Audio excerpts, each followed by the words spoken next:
Hi, and welcome to SIG-nificant Tips with Clay Clem from Team SIG-SAUER. Today I'm going to cover general 1911 lubrication. This is a real simple video guide. I'm not going to go into terrible detail, i.e. breaking down the frame.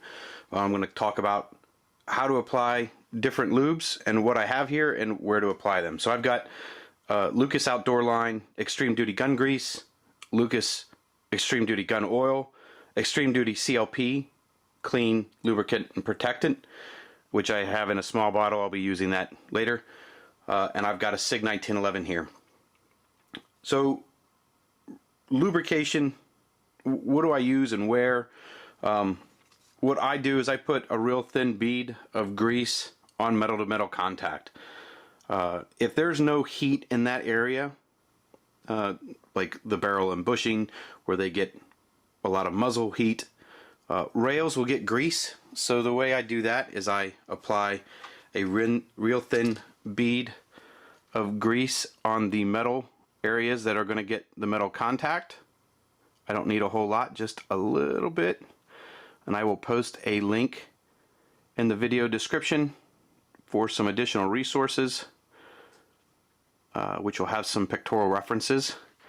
You don't need a whole lot. You can see I just did a very light amount. It's going to get mushed around a little bit. So top of the rails, side of the rail, and then inside the rail itself. You can see maybe in the video I've got a light sheen in there from grease already. And then I'll set that aside for later.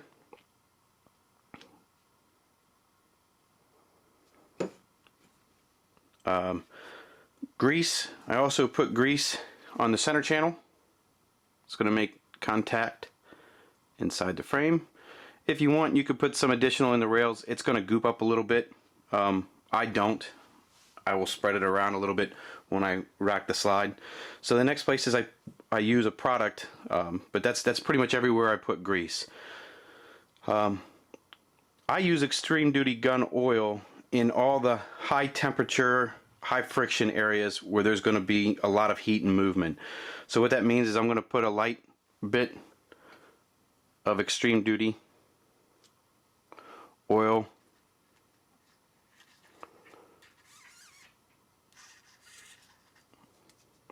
on the barrel, and I'm just going to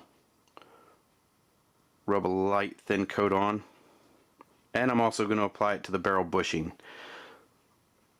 So I'll apply it to the inside of the barrel bushing where the barrel will slide. And that's all I do for general lubrication. If you want, you can put some lubricant on the outside of the bushing. I have a little bit on mine. So I'd put Extreme Duty Gun Oil on the outer circumference and on the inner circumference. And I don't use the Extreme Duty CLP much, but where I do use it is in areas where I don't have to worry about it getting flung around, but I still want to give a little bit of lubrication. So I'll put some on the link pin and the barrel link. That will help the movement of the barrel link.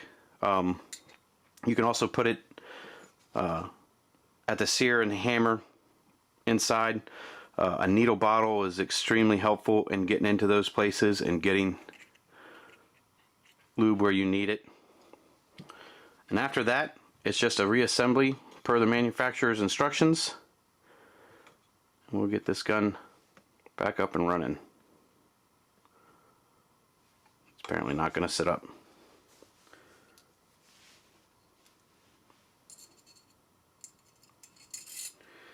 If you want, you can apply some either CLP or Extreme Duty Gun Oil onto the recoil assembly, because the spring is going to rub on your recoil system.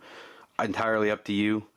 If it's a full-length guide rod, I would do it. On the shortened guide rod, I really don't. And then it's as simple as assembling it, mushing it around, making sure everything's in place.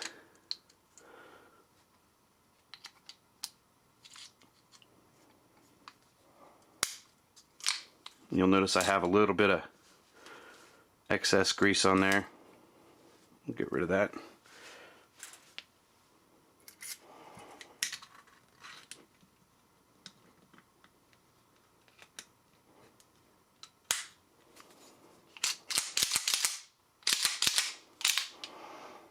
And it looks like I don't need to add any extra, but if you want, you could take a little bit of the extreme duty and put it on the barrel and see if there's any excess at the muzzle. You can wipe that off.